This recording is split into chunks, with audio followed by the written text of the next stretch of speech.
maimbestigan na aspeto ng pinakabagong album ni Taylor Swift na tinutukoy bilang The Tortured Poet Department.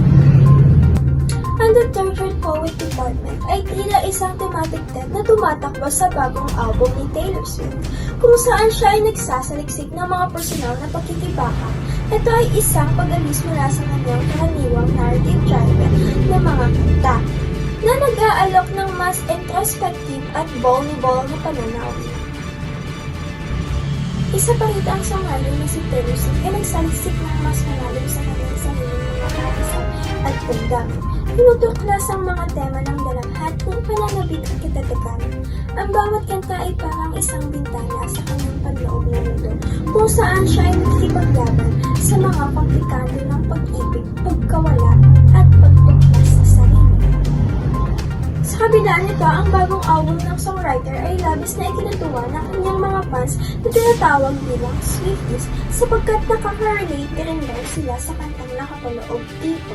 Naway patuloy itong mapausbong ang mundo ng entertainment. Balik sa inyo, studio. Magandang gabi at maligayang pagdating sa segment ngayong gabi. Ang aming nangungunang kwento ay nakatuon sa lumalaking alalahanin na pumapalibot sa kawalan ng trabaho sa Pilipinas. Ang pinakahuling data ay nagpapakita ng isang makabuluhang pagtaas sa bilang ng mga Pilipino walang trabaho na umaabot sa nakababahalang hanggan. At ang sitwasyon ay pinalala ng iba't ibang kadahilanan, kabilang ang mga patuloy na hamon ng ekonomiya dahil sa pandemya at sa mga isyong struktura sa loob ng merkado ng mga trabaho. Ang isang pangunahing issue ay ang pagsasara ng mga negosyo, partikular sa mga sektor na lubhang naapektuhan ng paghihigpit sa COVID-19, tulad ng mga turismo at mabubuting pakikitungo. Bukod pa rito, ang kakulangan na sapat na pagsasanay ng kasanayan at edukasyon sa hanay ng mga manggagawa ay naging mahirap para sa mga Pilipino na makakuha ng trabaho, lalo na sa mga umuusbong na industriya. Ang pamumuhunan sa edukasyon at vokasyonal na pagsasanay upang masangkapan ng mga Pilipino ng mga kasanayang kailangan para sa umuusbong na merkado ng trabaho ay napakahalaga. Salamat sa inyo mga samis. Patuloy nating susubaybayan ang mga development at maihahatid sa inyo ang mga updates habang nangyayari ang mga ito. Yun lang muna, manatiling nakatutok para sa higit pang mga balita pagkatapos ng pahinga. Magandang gabi, bayan! Ngayong araw ay pag-uusapan naman natin ang umiiral na pagtaas ng presyo ng bilihin sa bansa. Tinatamang tumaas sa 4.5% noong Marso mula 4.2% noong Pebrero ang inflation rate sa Pilipinas. Ang pagtaas ng inflation na ito ay pangalang hinihimok ng mas mataas na presyo ng pagkain at gasolina na naglalagay ng mga presyon sa mga budget ng sambahayan sa buong bansa. Nagbabala ang mga ekonomista na ang matagal na mataas na inflation ay maaaring makabawas sa kapangyarihan ng pagbili at magdulot ng mga hamon sa pagsisikap na mabawi ang ekonomiya. Samantala, ipinaiwatig ng gobyerno ang pangako nito sa pamamahala ng inflation sa pamamagitan ng iba't ibang hakbang, kabilang ang pagsubaybay sa paggala ng presyo, pagtiyak ng sapat na supply ng pagkain at pagpapatupad ng mga nakatarget na substitute para sa mga mahihinang sektor. Magandang gabi, bayan. Ito ang inyong code Mikuladag para sa Weather Update News. Sa gitna ng patuloy na pagtaas ng temperatura sa ating bansa, nagbababala ang eksperto ng pag-asa ukol sa posibleng epekto ng El Niño sa ating komunidad. Based sa aming pag-aaral, maaari pang mas lumala ang tag-init sa mga susunod na buwan dahil sa posibleng epekto ng El Niño. Kaya't mahalaga ang agarang paghahanda ng ating mga kababayan. Manatilihin na ingatan ng ating mga sarili sa pamamagitan ng pag-iwas sa sobrang init at pagpapakain sa katawan ng sapat na tubig. Pagsuot ng mga malamlam na damit at gumamit ng payong kapag lalabas. Sa pamamagitan ng pagtutulungan ng lokal na pamahalaan at residente, umaasa ang komunidad na mapipigilan ng pinsalang maidudulot ng El Niño sa kabuhayan at kaligtasan. Ito ang naging ulat ukol sa posibleng epekto ng El Niño. Sama-sama tayong maging handa at magtulungan upang malampasan ang anumang hamon ng klima. Ito ang inyong likod, Miko Ladag, para sa Weather Update News. Magandang gabi! Atin namang alamin ang mga napapanong-isyong pang-politika.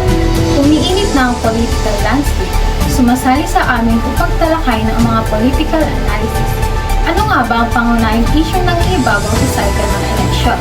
Malinaw na mga issue tulad ng pangangalaga sa kalusugan, ekonomiya at pagbabago ng klima ay nasa harapan ng STEM. Gayunpaman, nakikita rin natin ang makabuluhang katarungang panlipunan, reforma sa imigrasyon at internasyonal na relasyon. Ang mga partido ay nagsasagawa ng mga predictable na paninindigan na ang Progressive Alliance ay nagbibigay diin sa kapakanang panlipunan at mga patakarang kapaligiran, habang ang Liberty Coalition ay nakatuon sa paglago ng ekonomiya at pambansang seguridad. Gayunpaman, nakikita rin namin ang mas maliliit na partido na nakakuha ng traksyon, na nagsusulong para sa mga angkop na issue tulad ng mga digital na karapatan at reforma sa electoral. Halo-halo ang mga damdamin ng mga botante. Marami ang nadidismaya sa nakikitang kawalan ng progreso na malaking partido sa mga pangunahing issue na umaantong sa pagtaas ng suporta para sa mga alternatibong partido at mga independent candidates. Gayunpaman, ang mga tradisyonal na loyalista ng partido ay mananatiling matatag na itinatampok ang malalim na depresyon sa loob ng mga botante.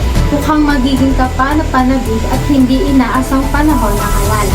Salamat Job and Kat para sa iyong mga insight. Iyon lamang para sa political dialogue ngayong gabi. Mananatiling nakatutok para sa higit pang update habang papalapit tayo sa araw ng halal. Magandang gabi at welcome sa ating special coverage ng INBA. Ako si Mang Jom at samahan niyo ako sa mga nagbabagang NBA playoffs.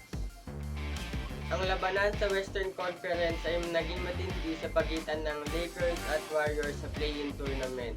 Ngunit ang tunay na drama ay nabuksan sa mga nangungunang top seeds. Isa sa mga sorpresa ay ang Atlanta Hawks sa pangunguna ni Trae Young. Sila ay nagiging ulo at nagdudulot ng mga kaguluhan sa pagitan ng New York Knicks na masasabi nating isang eye-opener. Mahirap sabihin na sigurado, ngunit ang NBA playoffs ay puspusan na at ang pananabik ay mas tumitindi. Inaasahan ko ang mga mas pukpukan na laban sa mga susunod pa.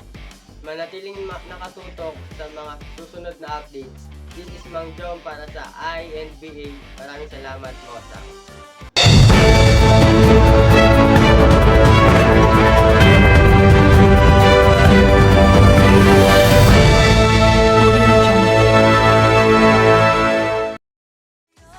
Following your footprints in the sand, walking with you on this island, guided by the grip of your hand. I can feel you holding my world. Ano ba itong nadarama? Oh shucks, if you baby